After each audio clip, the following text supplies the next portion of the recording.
இன்னைக்கு என்ன டாபிக்னா இக்கட்டு. என்ன டாபிக்கு? இக்கட்டு அப்படின்னா ப்ராப்ளம் இல்லையா?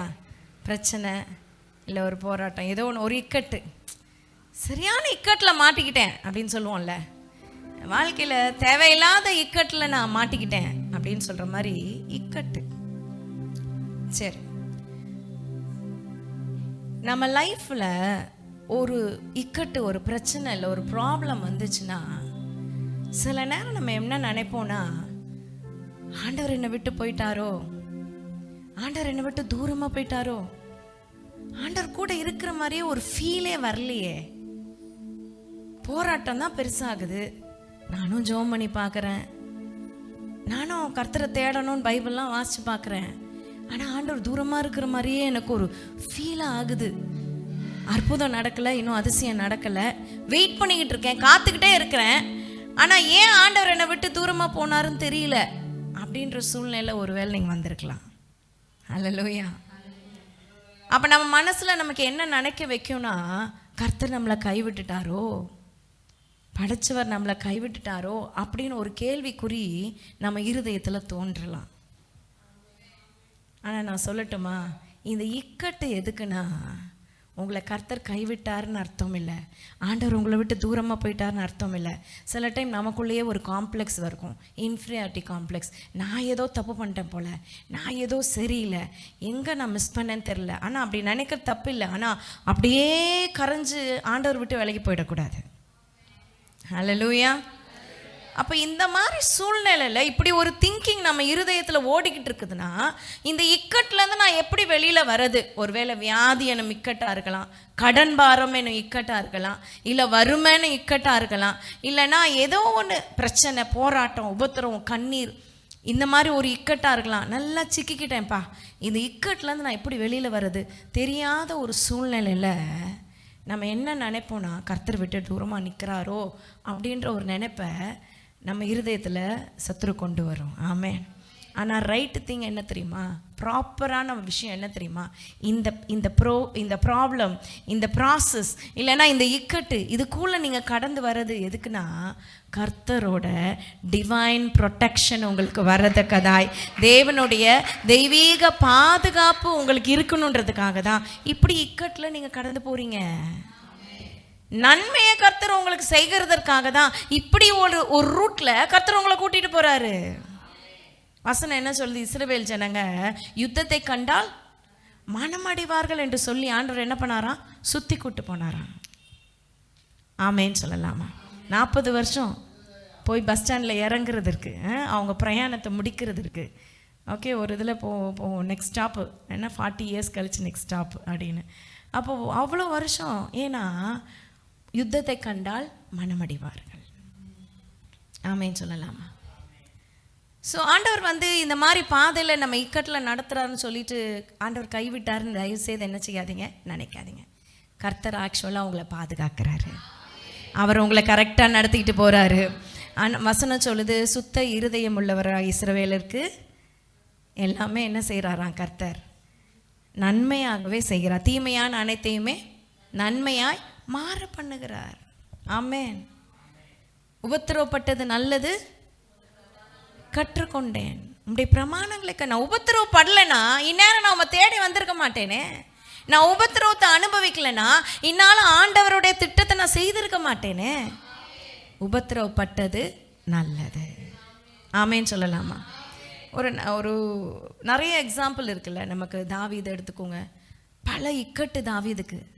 அடுத்த நிமிஷம் தாவீதை சூழ்ந்துட்டாங்க, அடுத்த நிமிஷம் அரெஸ்ட் பண்ண போகிறாங்க. அரெஸ்ட் பண்ணது கூட இல்லை, பார்த்த உடனே ஷூட் அட் சைட்டு தான். 144 தான் தாவீதுக்கு, எங்கே தலையை கண்டாலும் கொன்றுங்க அப்படின்றது தான் அந்த தேசத்தின் ராஜாவோட ஒரு என்ன சொல்கிறது, கட்டளை. ஆனால் அவர் சொல்கிறார், ஒரு அடி தூரம் தான் மரணத்துக்கும் எனக்கும். சூழ்ந்து வந்துட்டாங்க. அந்த லாஸ்ட் மினிட்ல அப்படியே தாவீதை விட்டுட்டு, பெலிஸ்தர் வந்துட்டாங்கன்னு விட்டுட்டு ஓடி போகிறான். பல இக்கட்டுகள். ஆமேன்னு சொல்லலாமா? எத்தனை பேர் ஆமேன்னு சொல்ல முடியும்? பல இக்கட்டுகள் சூழ்ந்து வந்தது. ஆனாலும் கர்த்தர் கிருபையாய். ஆமென். ஆனால் அவன் வந்து ஆண்டவர் கைவிட்டுட்டாருன்னு நினைக்கல. இவ்வளோ இக்கட்லையும் கர்த்தர் என்னை கைவிடாமல் காப்பார் என்று நம்பினான். ஆமேன்னு சொல்லலாமா? இப்போ நம்மளும் ஆண்டவருடைய பிள்ளைங்க, இக்கட்டான சூழ்நிலையில என்ன செய்யறது அப்படின்னு இன்னைக்கு ஆவியானவர் நம்ம கற்றுக் கொடுக்க விரும்புகிறார். ஆமேன். நல்ல ஒரு உதாரணமா நம்ம ஒரு காரியத்தை எடுத்து பார்க்க போறோம். எடுத்து வாசிக்கலாம். யாத்ராகமத்தின் புஸ்தகம் 4ஆம் அதிகாரம் 29-30 வாசிங்க. யாத்ராகமம் 4:29-30. மைக்கில் இல்லையா? வாசிக்கணும். மோசேயும் ஆரோனும் போய் இஸ்ரவேல் புத்திரரின் மூப்பர் எல்லாரையும் கூடி வர செய்தார்கள். கர்த்தர் மோசேக்கு சொல்லிய சகல வார்த்தைகளையும் ஆரோன் சொல்லி ஜனங்களின் கண்களுக்கு முன்பாக அந்த அடையாளங்களையும் செய்தான். ஜனங்கள் விசுவாசித்தார்கள். கர்த்தர் இஸ்ரவேல் புத்திரரை சந்தித்தார் என்றும் அவர்கள் படும் உபத்திரவங்களை கண்ணோக்கி பார்த்தார் என்றும் கர்த்தர் கண்ணோக்கி பார்த்தார் என்றும் அவர்கள் கேட்டபோது தலை குனிந்து தொழுது கொண்டார்கள். எத்தனை பேர் ஆமென் சொல்ல முடியும்?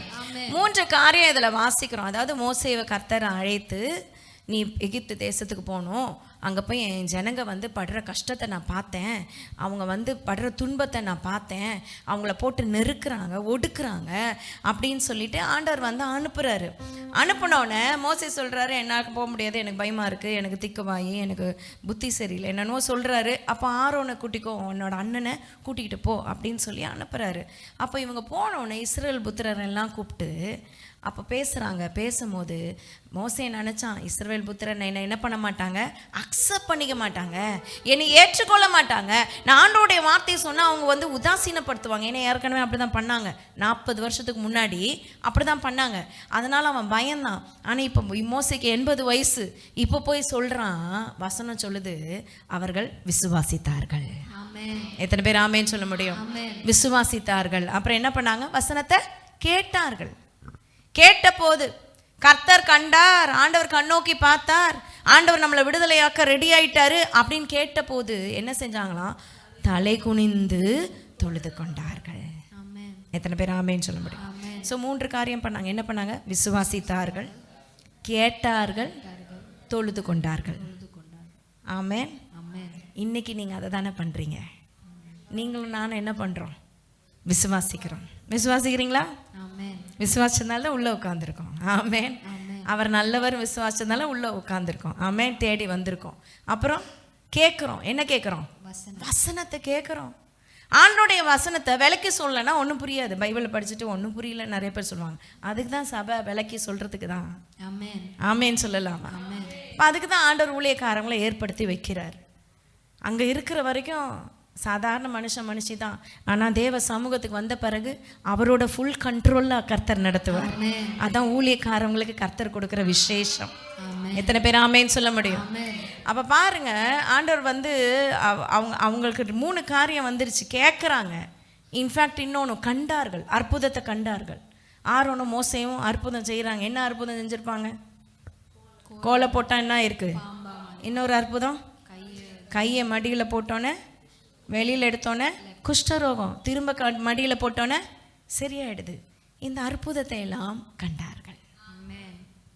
இந்த 3 கேட்டகரியில் நீங்களும் நானும் ஃபாலோ ஆகுறோமா? ஆமேன்னு சொல்லலாமா? ஸோ விசுவாசிக்கிறோம், கேட்குறோம், சில நேரம் பார்க்குறோம். எத்தனை பேர் சொல்ல முடியும் கர்த்தர் என் வாழ்க்கையில் அற்புதம் செஞ்சுருக்கிறாரு?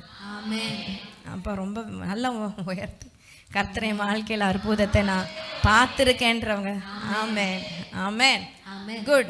ஆண்டவர் நம்ம அற்புதம் செய்யலைன்னா நம்ம என்னைக்கோ எங்கேயோ அழிஞ்சு போயிருப்போம். என் வாழ்க்கையில் ஆண்டவரை பார்த்ததெல்லாம் அற்புதராகவே பார்த்தாச்சு.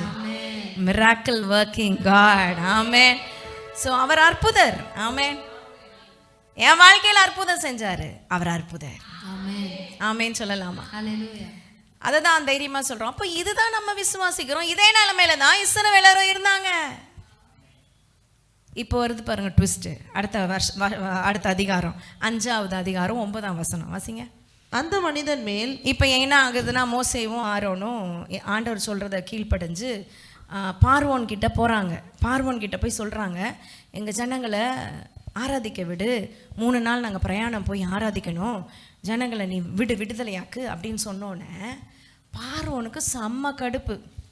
உன் கடவுள் எனக்கு என்னடா, உன் கடவுளை பற்றி எனக்கு என்ன தெரியும், யார் அவர் கர்த்தர்? அவன் தான் சொல்கிறான் பாருங்க 2ஆம் வசனத்தில் பார்த்தீங்க, யார் கர்த்தர், எனக்கு என்ன தெரியும், நான் விட மாட்டேன் அப்படின்னு சொல்லிட்டு அவங்க வேலையாட்கள்லாம் கூப்பிட்டு சொல்கிறான், அவங்க சோம்பேறி ஆயிட்டாங்க, அவங்க சும்மா இருக்கிறாங்க, அடிமையாக வச்சுருக்கான். ஆனால் சொல்கிறான், இனிமேல் வைக்கோலை கொடுக்காதீங்க, செங்கல் அறுக்கட்டும், வைக்கோலை அவங்களே தேடி கண்டுபிடிச்சி வைக்கோல் போட்டு வேக வச்சு அந்த செங்கல் எத்தனை செங்கல் அறுக்கணுமோ ஒரு நாளைக்கு அந்த கணக்கு மாறாமல் கொடுக்கணும் அப்படின்னு சட்டத்தை கடுமையாக்குறான். ஆமேன்னு சொல்லலாமா? அவன் சொல்றத பாருங்க 9ஆம் வசனம். அந்த மனிதர் மேல் முன்னிலும் அதிக வேலைகளை சுமத்துங்கள், இன்னும் அதிக வேலையை சுமத்துங்க, அதில் அவர்கள் கஷ்டப்படட்டும், வீண் வார்த்தைகளுக்கு அவர்கள் செவி கொடுக்க விடாதிருங்கள் என்று. என்ன சொல்றான் அவன்? சத்தமா சொல்லுங்களேன். வீண் வார்த்தைகளுக்கு. ஆமென். அவங்க பேசுனது வீண் வார்த்தையா கர்த்தருடைய வார்த்தையா? ஆமென் சொல்லலாமா? அப்போ கர்த்தருடைய வார்த்தை பிசாசுக்கு எப்படி தோணுது? வீண் வார்த்தையா தோணுது. எத்தனை பேருக்கு விளங்குது? அப்போ ஆண்டவருடைய வார்த்தைன்ற பயபக்தி நமக்கு இருக்கு. ஆனா பிசாசுக்கு எப்படி தோணுதுன்னா, வீண் வார்த்தைக்கு செவி கொடுக்காத, ஏன் நேரத்தை வேஸ்ட் பண்ற, ஏன் அப்பப்போ சர்ச்சில் போய் உட்காந்துக்கிற, ஏன் பைபிளை தூக்கிட்டு போறீங்க, என்னதான் உங்களுக்கு அப்படி இருக்கு அப்படியே தான் சொல்லுவாங்க. வேஸ்ட்டாக டைமை வேஸ்ட் பண்ணாதீங்க அப்படின்னு நிறைய பேர் யோசிப்பாங்க. குடும்பத்தில் இருக்கிறவங்க கூட சொல்லுவாங்க. வீண் வார்த்தைன்னு தோணுச்சுன்னா அதை ரெசிஸ்ட் பண்ண நமக்கு தெரியணும். இது கர்த்தருடைய வார்த்தை என்ற அறிவு நமக்கு வேணும். இது வீண் வார்த்தை அல்ல, தேவனுடைய வார்த்தை, பரத்திலிருந்து வருகிற வார்த்தை. இது ரேமா வார்த்தை. லோகோஸ்னா எழுதப்பட்ட வார்த்தை, பைபிள்ல இருக்கிறது எழுதப்பட்ட வார்த்தை, பேசப்படுகிற வார்த்தை ரேமா வார்த்தை. இன்னைக்கு எனக்கு என்ன கஷ்டமோ அதுக்கு ஏத்த வசனத்தை கர்த்தர் எனக்கு கூட பேசுவாரு, அதுதான் ரேமா வார்த்தை. ஆமென். அதுக்கு தான் ஞாயிற்றுக்கிழமை தோறும் சபைக்கு வரோம், புதன்கிழமையும் ஆண்டவரை தேடுறோம். ஆமென். இந்த வசனம் நம்மளை என்ன செய்யுது? கட்டி எழுப்புது. அவன் சொல்றான், வீண் வார்த்தைக்கு செவி கொடாது இருங்கள். பிசாசு சொல்லும், வசனத்தை அது எப்படி காமிக்கும்? வீண் வார்த்தைன்னு காமிக்கும். ஆமென் சொல்லலாமா? ஹல்லேலூயா. பக்கத்துல சொல்லுங்க, உஷாரு, ஜாக்கிரதை, வீண் வார்த்தை இல்லை, போரிங்கான வார்த்தை இல்ல, உங்களை மறுரூபமாக்குற வார்த்தை. எத்தனை பேர் ஆமேன்னு சொல்ல முடியும்? உங்களை சேஞ்ச் பண்ணுகிற ஒரு வார்த்தை, உங்க வாழ்க்கையை தலைகீழ புரட்டி போடுகிற வார்த்தை இது. வார்த்தை இது லேசான வார்த்தை இல்ல. இந்த வசனத்துல உயிர் இருக்கு, ஜீவன் இருக்கு. விசுவாசிக்கிறவங்களுக்கு அது அப்படியே ஆகும். ஆமேன்னு சொல்லலாமா? சிலுவையை குறித்த உபதேசம் கெட்டு போனவர்களுக்கு பைத்தியம் எனப்படும். விசுவாசிக்கிற உங்களுக்கும் எனக்குமோ அது தேவ பலனு.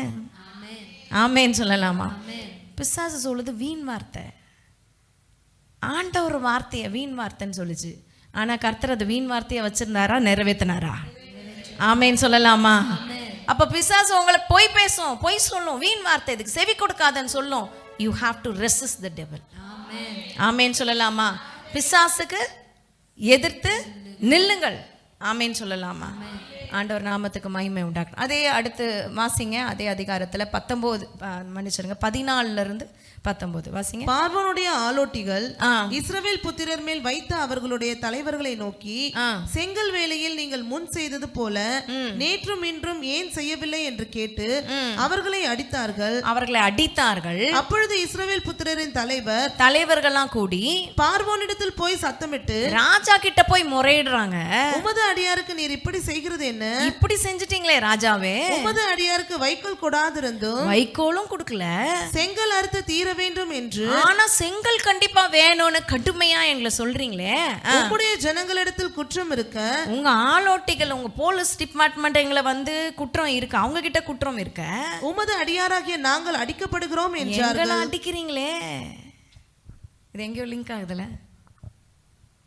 ஆமென் சொல்லலாமா? புரிந்தவர்கள் புரிந்து கொள்ளுங்கள். இன்னைக்கு நடக்கிறதா அன்னைக்கும் நடந்திருக்கு. நியாயம் இல்லை, ஆனால் அடிக்கப்படுறார்கள்.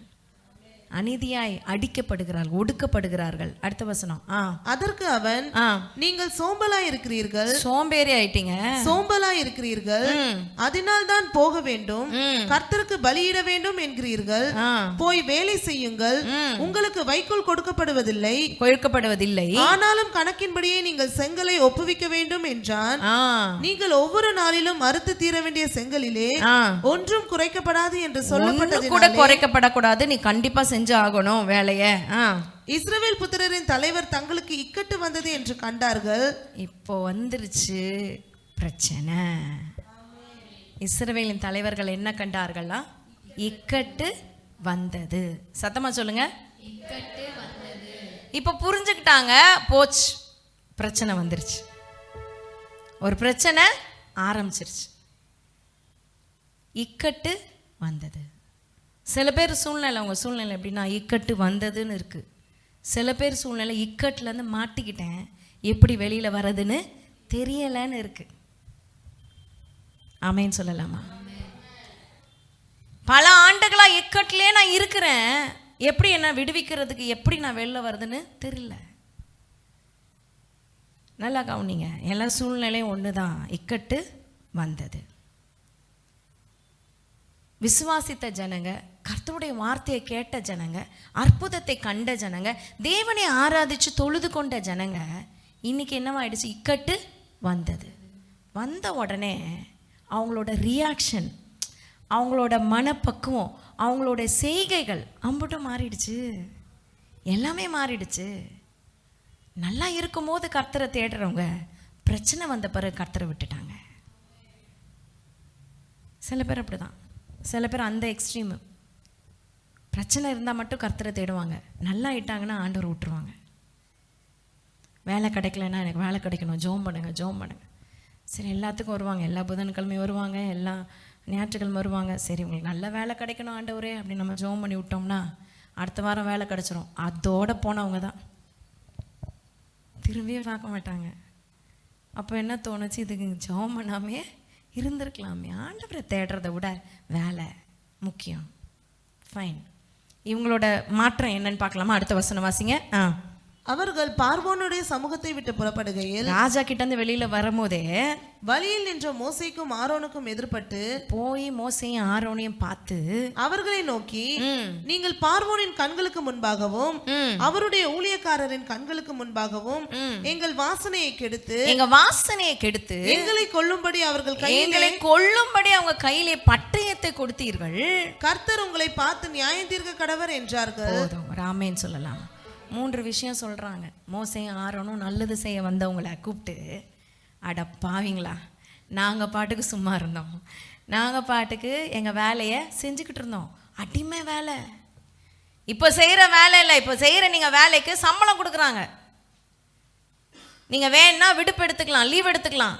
இப்போ இருக்கிற வேலை அதுவே சில பேர் முறுமுறுக்கிறதுல, வேலை சரியாக சம்பளம் அதிகமாக கொடுக்கல, வேலை கஷ்டமாக இருக்குது, இப்படி முறுமுறுக்கிற ஒரு உண்டு. ஆனால் அடிமைனா வேலை அதிகமாக இருக்கும், சம்பளமே கிடையாது. சோறு போடுறதுனா போடுவான், போடலைன்னா அவன் எங்கே தங்க சொல்கிறானோ அங்கே தான் தங்கணும், எந்த ஒரு வசதியும் பண்ணி கொடுக்க மாட்டான். அதான் அடிமைகள். அப்போ அடிமைகளாக இருந்தாங்க, வைக்கோல் கொடுத்தும் அடிமைகளை அடித்து வேலை வாங்கினாங்க.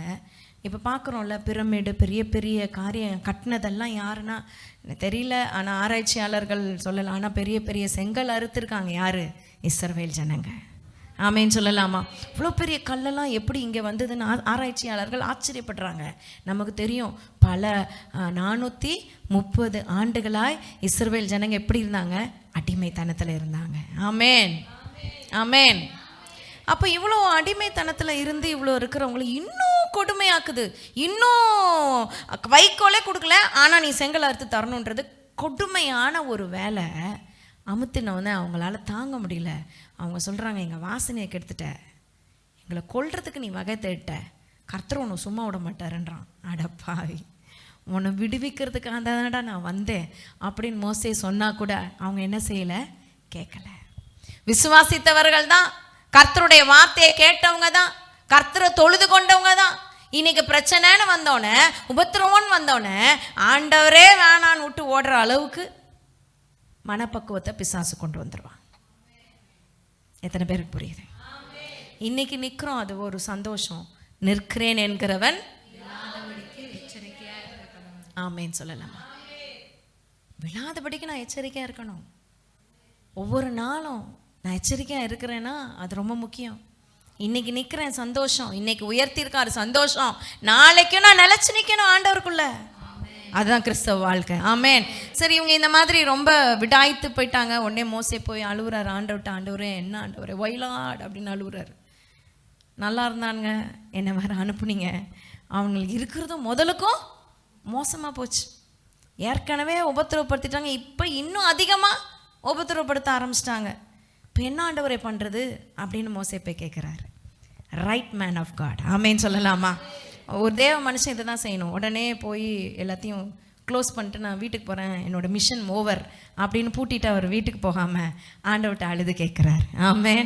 ஸோ ஆண்டவர் சொல்கிறாரு, இல்லை ஆபிரகாம், யாக்கோபு, ஈசாக்கு, யாக்கோபு என்ற பிதாக்களின் தேவனாகிய கர்த்தர் நான், யெகோவாவின் தேவன் நான், சர்வ வல்லமையுள்ள தேவன் நான். உன்னை சந்திச்சிருக்கிறேன். என் ஜனமாகிய இஸ்ரவேலை நான் மீட்டு கொள்ளுவேன். நான் அடிமைத்தனத்திலிருந்து நான் எடுத்துக்கொள்ளுவேன். அவங்கள நான் புறப்பட்டு வர செய்வேன். நீதியோடும் நியாயத்தோடும் ஓங்கிய புயத்தோடு அவங்கள விடுதலையாக்குவேன் அப்படின்னு கர்த்தர் வாக்கு பண்ணுறாரு. ஆமென். அந்த அதிகாரம் படிச்சிங்கன்னா அப்படியே நமக்கு ஆச்சரியமாக ஆண்டவர் பேசுறது அப்படி இருக்கும். கர்த்தர் சொன்னது செஞ்சாரா? எத்தனை பேர் ஆமேன்னு சொல்ல முடியும்? அவர் சொன்னது ஒரு சின்ன உறுப்பு கூட மாறலை, அப்படியே செய்து முடித்தார். கரங்களை தட்டி ஆண்டவரை மகிமைப்படுத்தலாமா? சொன்னதை செய்யும் அளவும் கர்த்தர் உங்களை கைவிடுவதில்லை. இவங்க இருதயம் மட்டும் விடாய்த்து போயிடுச்சு. இப்போ இவங்க மனநலம் என்னமா இருக்குது தெரியுமா? எடுத்து அதே 5ஆம் அதிகாரம் 20-21 வாசிங்க.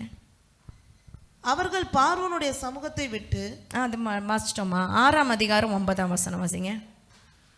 இந்த பிரகாரமாக மோசே இஸ்ரவேல் புத்திரருக்கு சொன்னான். இப்போ அதுக்கு முன்னாடி வசனம்லாம் நம்ம படிக்க நேரம்ல, ஆனால் முன்னாடி வசனம் என்ன சொல்வான்? நான் பாலும் தேனும் ஓடுகிற கானான் தேசத்தை உங்களுக்கு தருவேன் கர்த்தர் வாக்கு பண்ணதை மோசே விவரித்து சொல்லுவார். கர்த்தர் இப்படிலாம் சொன்னாருப்பா அப்படின்னு சொல்லுவார். சொன்னதுக்கு இஸ்ரவேல் புத்திரர் என்ன பண்ணாங்க? இஸ்ரவேல் ஜனங்க அவர்களோ மனமடிவினாலும் கொடுமையான வேலையினாலும் மோசேக்கு செவி கொடாமற் போனார்கள். ஊழியக்காரனுக்கு செவி கொடுக்கல. 2 ஆமெனுக்காக ஸ்தோத்திரம். அவங்களோட வாழ்க்கையில வந்த கஷ்டத்துல அவங்க செஞ்ச ஒரு காரியம் என்ன? மனமடிவு. சத்தமா சொல்லுங்க, மனமடிவு. 2வது கொடுமையான வேலை. 3வது செவி கொடுக்கல. அப்படின்னா என்ன? கீழ்ப்படியல. நான் அடிக்கடி சொல்லுவேன், ஆண்டவரே இயேசுவே அங்கி போட்டு வந்துட்டு இதை செய்யடா மவனே, இதை செய்யடா மகளேன்னு சொல்ல மாட்டாரு. ஊழியக்காரனை வச்சு தான் சொல்லுவார். அவருடைய பிரதிநிதிகளை வச்சு தான் சொல்லுவார். எத்தனை பேர் ஆமேன்னு சொல்ல முடியும்? அப்போ சொல்லும் போது செவி கொடுக்கறது தான் நம்முடைய கடமை. ஆமேன்னு சொல்லலாமா? ஹல்லேலூயா. இந்த டாபிக் நம்ம எவ்வளோ கேட்டாலும் நானாகவே இருக்கிறேன் அப்படின்னு சில பேர் இருப்பாங்க. ஆனால் எந்த வார்த்தை கேட்டாலும் மாறணுன்ற எண்ணம் இருக்கிறவங்க மாறுவாங்க. கரங்களை உயர்த்தி ஒரு ஆமேன்னு சொல்லலாமா? வசனம் எல்லாருக்கும் தான் போகுது, ஆனால் மாறுறவங்க அது கர்த்தருக்கு உகந்தவர்களாக இருப்பாங்க, ஆண்டவருக்கு பிரியமானவர்களாக இருப்பாங்க. சரி, 3 காரியம்: மனமடிவு, வேதனை, கொடுமைன்னு போனால் அங்கே ஒரு கொடுமை அப்படின்ற மாதிரி எங்கே போனாலும் கொடுமை. சில பேர் வாழ்க்கையில் வேதனை, வேலை பளுவு ஜாஸ்தி, கஷ்டம், கண்ணீர், இப்படி ஒரு சூழ்நிலை. செவி கொடுக்கல. ஆண்டவர் சொல்கிறாரு, நீ அதெல்லாம் விட்டுரு. ஆனால் பார்வோன்கிட்ட போன்னு கர்த்தர் அதை பெருசாக இவங்களோட ஆண்டவர் போய் இவங்கள தேற்றினார் அப்படிலாம் இல்லை. அதுக்கடுத்து டீலிங் ஃபுல்லாக பார்வோனோட தான். எத்தனை பேர் ஆமேன்னு சொல்ல முடியும்? எந்த ஜனங்க விசுவாசித்தார்களோ, எந்த ஜனங்க கர்த்தருடைய அற்புதத்தை கண்டார்களோ, கர்த்தருடைய வசனத்தை கேட்டார்களோ, தேவனை தொழுது கொண்டார்களோ, இன்னைக்கு என்ன மாதிரி இருக்காங்க நிலைமை? மனமடிவு, கொடுமையான வேலை, தூரம், டிஸ்டன்ஸு, பிரச்சனை, கடன், பாரம், வியாதி, வேதனை, வறுமை. எங்கேருந்து ஆண்டவர்கிட்ட சேர்றது? இதெல்லாம் போட்டு அழுத்தினால ஊழியக்காரனுடைய வார்த்தைக்கு என்ன பண்ணல? செவி கொடுக்கல. ஸோ நம்ம நினைப்போம் நம்ம எப்பவுமே கரெக்டனும் எங்கே தப்புன்றதை நம்ம தெரிந்து கொள்ளணும். எத்தனை பேர் ஆமேன்னு சொல்ல முடியும்? கர்த்தர் நிச்சயமாக உணர்த்துவார். ஆண்டவர் நிச்சயமாக நமக்கு சரியான வழியை காட்டுவார். ஒரு இக்கட்டு வந்துச்சுனாலே கர்த்தர் உங்களை வழி நடத்துகிறாருன்னு அர்த்தம். எத்தனை பேர் ஆமேன்னு சொல்ல முடியும்? ஒரு போராட்டம் வந்துச்சுனாலே கர்த்தர் உங்களை ப்ரொடெக்ஷன் பண்ணுறாரு, உங்களை பாதுகாக்கிறாருன்னு அர்த்தம். ஆமேன். சில நேரம் சில நபர்களை விடணும்னு ஆண்டவர் சொல்லுவார். அதை விட்டு விலகி வந்த பிறகு ஆண்டவர் சரியான ஒரு பாதையில நம்மளை நடத்துவார். இதெல்லாம் ஒரு சூழ்நிலை, இதெல்லாமே ஒரு இக்கட்டு தான். இதெல்லாம் ஒரு லோத்து போன பிறகு தான் ஆபிரகாமுக்கு ஆசீர்வாதம். லோத்து இருக்கிற வரைக்கும் இல்லை. சில காரியங்களை ஆண்டவர் இது வேணும் இது வேணான்னு சொல்லும் போது கீழ்ப்படுகிற இருதயம், செவி கொடுக்கிற இருதயம் நமக்கு உண்டாகணும். விசுவாசிச்சவங்க தான், தொழுது கொண்டவங்களாம் மனமடிவாயிடக்கூடாது. பக்கத்தில் சொல்லுங்க, மனமடிவாகாதீங்க. பின்னாடி பார்த்து சொல்லுங்க, பின்னாடி இருக்கவங்கள்ட்ட சொல்லுங்க, மனமடிவாகாதீங்க. ஆமேன், ஆமேன், ஆமேன். மனமடிவாகக்கூடாது. 3 காரியத்தை நம்ம பார்த்து முடிக்க போகிறோம். இதுக்கான ரெமெடி என்ன, இதுக்கான சொல்யூஷன் என்ன? இந்த மாதிரி இக்கட்டில் இருக்கேன், மாட்டிக்கிட்டேன், இதில் நான் வெளியில் வரணும், நான் என்ன செய்யணும்? நீங்கள் செய்ய வேண்டிய 3 காரியம். ஆமேன்னு சொல்லலாம். இது ஒன்றும் பெருசு இல்லை, ஒரு ஜபம். ஆமேன். 3 விதமான ஜபத்தை நான் சொல்லி கொடுக்க போகிறேன். இதை நீங்கள் எவ்ரிடே பண்ணணும்.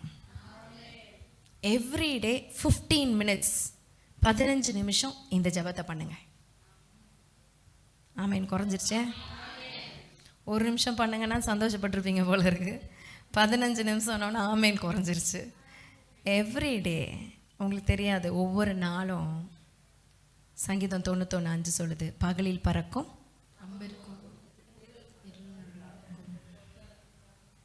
பகலில் என்ன பறக்குதான்? ஆரோ. யார் விட்றான் அந்த ஆரோவை? பிசாசு விட்றான். எவ்ரிடே நீங்கள் போகும்போது, வெளியில் போகும்போது, நீங்கள் படிக்க போகும்போது, காலேஜுக்கு போகும்போது, ஸ்கூலுக்கு போகும்போது, நீங்கள் வேலைக்கு போகும்போது, நீங்கள் பிஸ்னஸ்க்கு போகும்போது உங்களுக்கு விரோதமாக ஒரு ஆரோ விடுறான். எஸ், இந்த ஆரோவை நீங்கள் அதுலேருந்து தப்பிக்கணும். அதுலேருந்து நீங்கள் மாட்டிக்காமல், அந்த இக்கட்டில் மாட்டிக்காமல் விடுவிக்கப்படணும். இல்லை ஏற்கனவே மாட்டிக்கிட்டேன், அதுலேருந்து ஆண்டவர் உங்களை தூக்கணும்னா இந்த 3 ஜபத்தை நீங்கள் கண்டிப்பாக பண்ணணும். Everyday 15 minutes. பக்கத்தில் சொல்லுங்கள், ஒவ்வொரு நாளும் 15 நிமிஷம். ஆமேன்னு சொல்லலாமா? நம்பர் 1, ஆண்டவருடைய ரத்தத்தில் நம்மளை மறைச்சு கொள்ளணும். Blood of Jesus. நம்பர் 1 ஜபம், பிளட் ஆஃப் ஜீசஸ். ஏசு கிறிஸ்துவின் ரத்தத்தில் நம்ம மறைக்கப்படணும். To cover in the blood of Jesus. வசனம் சொல்லுது, பிளட் ஸ்பீக்ஸ் பெட்டர் வேர்ட்ஸ். ஆமேன்னு சொல்லலாம். கர்த்தருடைய ரத்தம் என்ன பண்ணுதான்? நன்மையானவைகளை பேசும் ரத்தம். ஆமேன்னு சொல்லலாமா? இங்கிலீஷில் அழகாக பெட்டர் வேர்ட்ஸ் அப்படின்னு கொடுத்துருக்கு.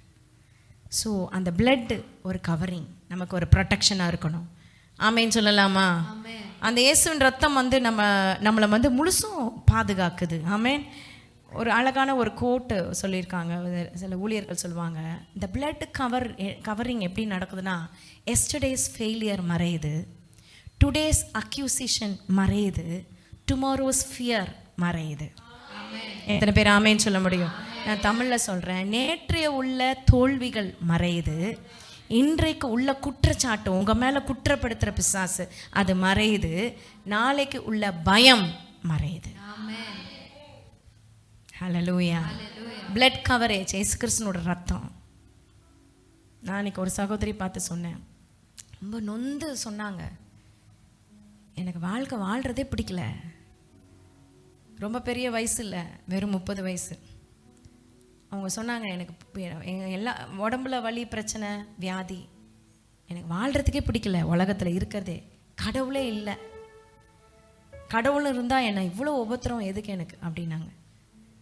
நான் சொன்னேன், நான் அப்படியே கேட்டுட்டு பேசாமல் இருந்தேன். அவங்கள்ட்ட சொன்னேன், அவங்கள்ட்ட கொஞ்சம் பேசணும். சரி பேசுங்க அப்படின்னு உட்காந்தாங்க. கடவுளே இல்லைன்னு சொல்லாதீங்க, உண்மையான கடவுளை பற்றி உங்களுக்கு தெரியலன்னு சொல்லுங்கள்.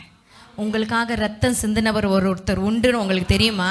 இத்தனை ஆண்டு உங்கள் வாழ்க்கையில் உண்மையான தேவன் உங்களுக்காக ஒரு ரத்தம் சிந்திருக்கிறாரு. அவர் தழும்புகளால் நம்ம சுகமானோன்னு எழுதப்பட்டிருக்கு. உங்களுக்கு யாரையும் அறிவிக்கலை, அதனால் உங்களுக்கு தெரியலை. Don't tell the word. அவங்க என்னை பார்த்து ஆச்சரியப்பட்டாங்க. நீங்கள் ரொம்ப பக்தி, நீங்கள் வந்து ரொம்ப கடவுள் மேலே அன்பாக இருக்கீங்க, எனக்கு கடவுளே பிடிக்காது. நாங்கள் கிறிஸ்தவ மதத்தில் இல்லாத ஒரு சகோதரி. நான் உங்களுக்காக ஒரு சின்ன ஜெபம் பண்ணேன், கர்த்தர் பரிபூர்ண சுகத்தை கொடுத்தாரு. கரங்களை உயர்த்தி ஒரு ஆமேன்னு சொல்லலாமா? ஒரு சின்ன ப்ரேயர், அவங்கள பலவீனத்தை கர்த்தர் நீக்கி போட்டாரு. நான் சொன்னேன், இந்த ப்ரேயரை நீங்கள் பண்ணுங்கள், உங்களுக்கு அற்புதம் நடக்கும். ஏன்னா எவ்ரிடே நம்ம போய் நிற்க முடியாது. ஆனால் கர்த்தருடைய பிள்ளைகளாக உங்களுக்கு ஆண்டவர் சொல்கிறாரு 3 பவர்ஃபுல் வெப்பன். ஆமேன்னு சொல்லலாமா? Prayer, 3 powerful prayer. நம்பர் 1, உங்களை கவர் பண்ணிக்கணும், உங்கள் குடும்பத்தை கவர் பண்ணணும். இயேசுவின் ரத்தத்தில் என்னை மூடுறேன், என் குடும்பத்தை இயேசுவின் ரத்தத்தில் மூடுறேன், என் வீட்டை இயேசுவின் ரத்தத்தில் மூடுறேன், என் வாகனத்தை இயேசுவின் ரத்தத்தில் மூடுறேன், என்னோட என்ன சொல்கிறது அஃபிஷியல் ஆஃபீஸ் ஒர்க்கை நான் இயேசுவின் ரத்தத்துக்குள்ளே மூடுறேன், என்னோட ஊழியத்தை இயேசுவின் ரத்தத்தில் மூடுறேன். இப்படி சொல்லணும். ஆமேன்னு சொல்லலாமா? The right prayer. நம்பர் 2, நம்ம எல்லாருக்கும் தெரிஞ்சது ஆர்மர் ஆஃப் காட். எபேசியர் 6ஆம் அதிகாரம் 13ஆம் வசனத்திலிருந்து வாசிங்க.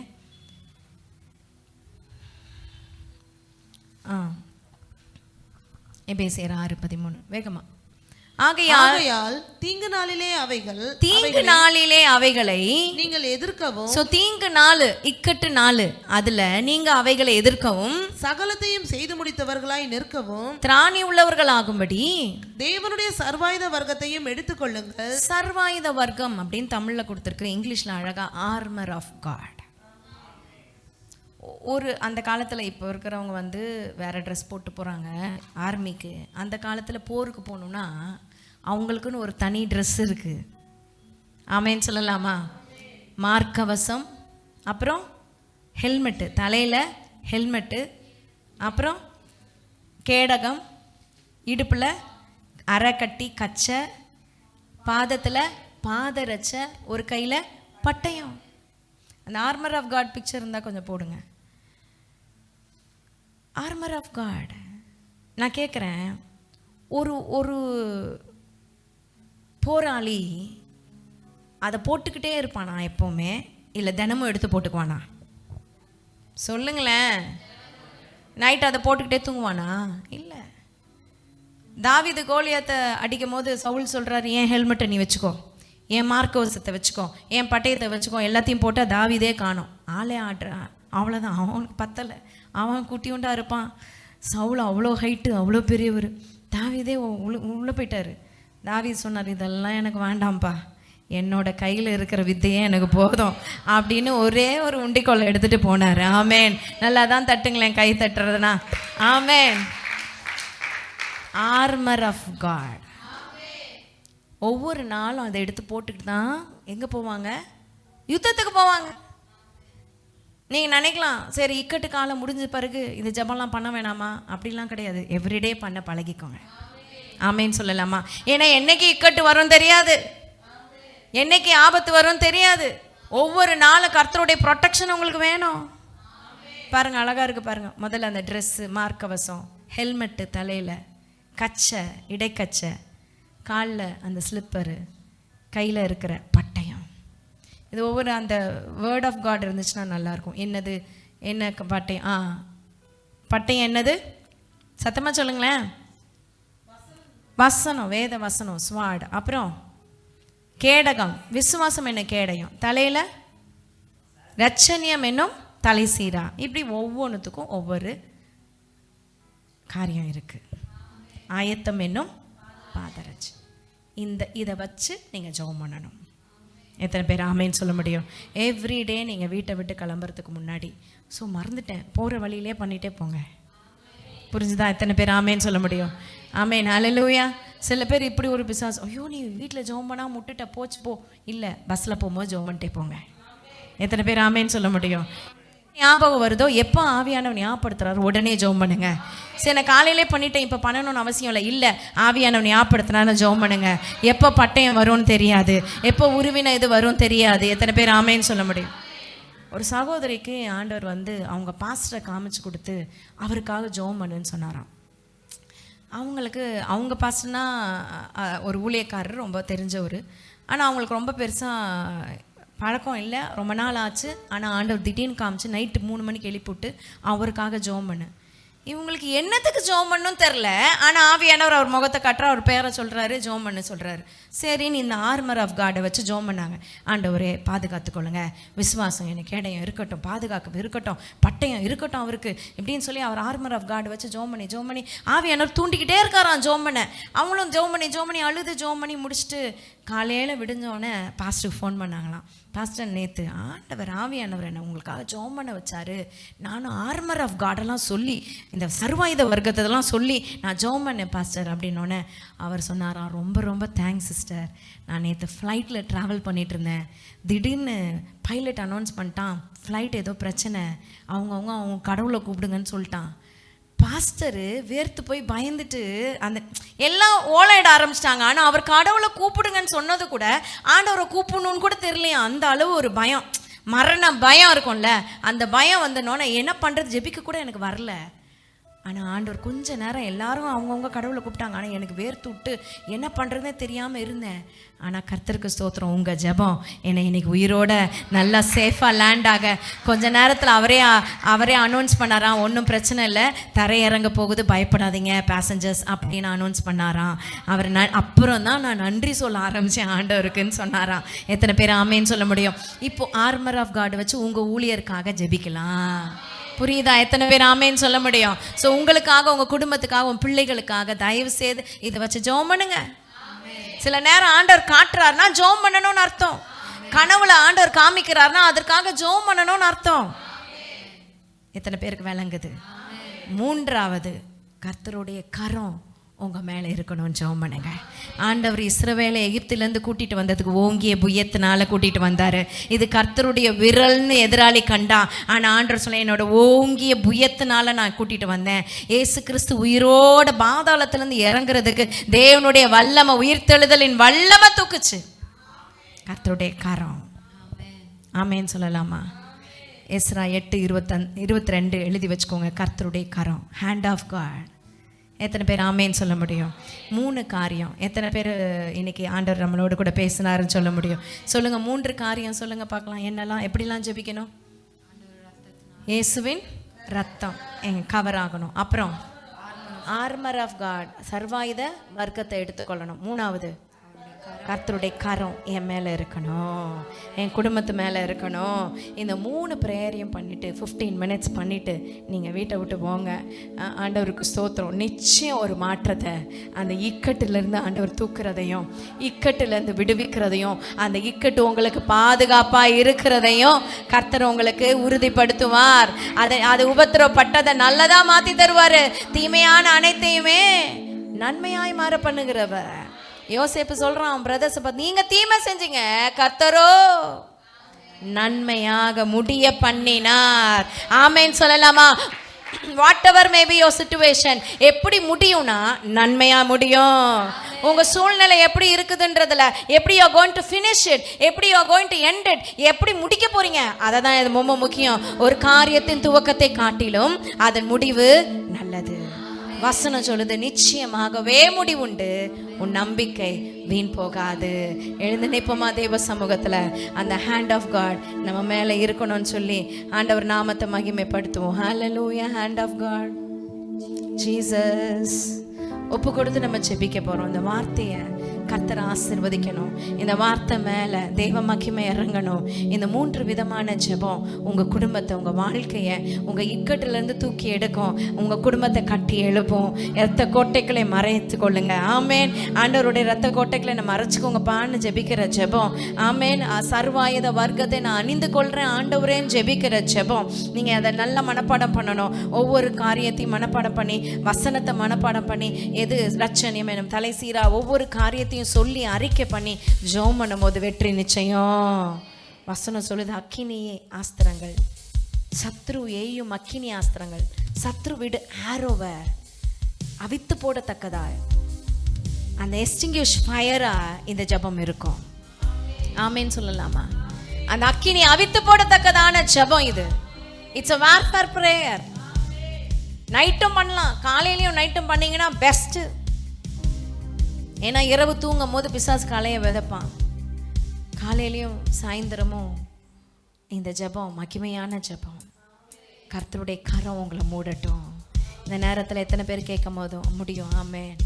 ஆண்டவரே உங்கள் கரம் மூடட்டும். தலை மேலே கை வச்சுக்கலீங்களா? வலது கையை தலை மேலே வச்சுட்டு சொல்லுங்கள், ஹேண்ட் ஆஃப் காட் என் மேலே. நல்லா நல்லா சொல்லுங்கள், கரங்களை உயர்த்தி எல்லாரும் கரங்களை மேலே வச்சுட்டு சொல்லுங்கள், ஹேண்ட் ஆஃப் காட் என் மேலே இருக்கட்டும் ஆண்டவரே. ஆமே. எல்லாவற்றையும் நீங்கள் தருகிற தேவன் அப்பா. தெய்வீக பாதுகாப்பு எங்களுக்கு உண்டாகட்டும். அந்த ஆண்டவர் உங்களை தெய்வீக ப்ரொடெக்ஷனுக்குள்ளே நடத்த விரும்புகிறாரு. உங்கள் குடும்பத்தை நடத்த விரும்புகிறாரு. நீங்கள் யோசிக்கலாம், என் சூழ்நிலை ரொம்ப ஒஸ்ட்டாக இருக்குது ஆண்டவரே, ஒஸ்ட் கண்டிஷனில் நான் வந்திருக்கேன். It is okay. Hand of God அதை புல் பண்ணி எடுக்கும். ஹேண்ட் ஆஃப் காட் அது உங்களை தூக்கி எடுப்பாரு. நீங்கள் எவ்வளோ மோசமான குழியில் விழுந்திருந்தாலும் ஆண்டவர் தூக்கி எடுக்கிறதுக்கு அவர் கை குறுகி போகவில்லைங்க. அவர் கை முடமாகவில்லை. அவர் கை மகா வல்லமை உள்ளது. பலத்த கரத்தினால, ஓங்கிய புயத்தினால கர்த்தர் உங்களை உயர்த்த வல்லவர். தாழ்த்துறதுக்கு பிசாசு 1000 டெக்னிக்கை கொடுக்கலாம், உயர்த்துறதுக்கு அவர் கரம் ஒன்று போதுங்க. வாக்கினால் சொன்னதை கரத்தினால் நிறைவேற்றுகிற தேவன் அவர். இந்த 3 ஜெபத்தையும் உடனே பண்றீங்களா? தலையில கை வச்சு சொல்லுங்க, இயேசுவின் ரத்தத்துல நான் மறைக்கிறேன். சொல்லுங்க, இயேசுவின் ரத்தத்துல என் குடும்பத்தை மறைக்கிறேன். இயேசுவின் ரத்தத்துல முழுசுமா மூடுகிறோம்ப்பா, மூடுகிறோம் இயேசுவின் நாமத்துல. நல்லா சொல்லி ஜெபிங்க. நீங்க எதெல்லாம் சீல் பண்ண விரும்புறீங்களோ உங்க ரத்தத்துல நான் மூடுறேன் ஆண்டவரேன்னு சொல்லி ஜெபிங்க. ஆமென். அப்புறம் ஆர்மர் ஆஃப் காட் நான் எடுக்கிறேன். விசுவாசத்தை நான் கேடயமாய் பிடிக்கிறேன். பட்டயத்தை, வார்த்தையனும் பட்டயத்தை நான் எடுக்கிறேன். எதிரிய குத்துறதுக்கு பட்டயம். ஆமென். உங்களை காப்பாத்துக்கிறதுக்கு விசுவாசம். சொல்லுங்க, சொல்லி ஜெபிங்க. தலை சீராவை போட்டுக்கிற ஹெல்மெட் ரட்சிப்பு. இயேசு கிறிஸ்துவை ரட்சகரா ஏற்றுக்கொண்டாதான் அந்த ரட்சிப்பின் ஹெல்மெட். அதுதான் உங்க உயிரை பாதுகாக்கும். ஹெல்மெட் இல்லைன்னா உயிர் போச்சு. ஹெல்மெட் உங்க உயிரை பாதுகாக்கும். மார்க்கவசம். நல்லா ஜெபிங்க. அந்த ஆர்மர் ஆஃப் காடை நான் போட்டுக்கிறேன். ஆயத்தம் என்னும் பாதரட்சேன். நான் எவர் ரெடியா இருக்கணும் ஆண்டவரே உமக்கு. நான் ஆயத்தத்தை காலில் போட்டுக்கிறேன். சொல்லி ஜெபிங்க. நல்லா ஜெபிங்க. இந்த நேரத்தில் பரிசுத்த ஆவியானவர் மகிமையாய் மகிமையாய் வெளிப்படுவாராக, மகிமையாய் இறங்குவாராக. தேவனுடைய வல்லமை உங்க கரத்து மேல இறங்குவதாக. உங்க கரத்துல கர்த்தருடைய ஆணி பாய்ந்த கரம் தொடுவதாக. உங்க களிமண் கரம் உங்க தலையில இல்லைங்க, கிறிஸ்துவின் ஆணி பாய்ந்த கரம் உங்களை தொடுது. எந்த விதமான வியாதியா இருந்தாலும், எந்த விதமான நோய் நொடியா இருந்தாலும், எந்த விதமான சத்துருக்களின் போராட்டங்களா இருந்தாலும் சரீரத்திலிருந்து இயேசு கிறிஸ்துவின் நாமத்துல வெளியேறு என்று கட்டளை கொடுக்கிறேன். எல்லா விதமான இக்கட்டுகளும் விலகட்டும். பிரச்சனைகள், வேதனைகள், கடன் பாரங்கள், எல்லா நெருக்கங்கள் இயேசுவின் நாமத்துல விலகுவதாக. ஒப்பு கொடுத்து ஜெபிங்க.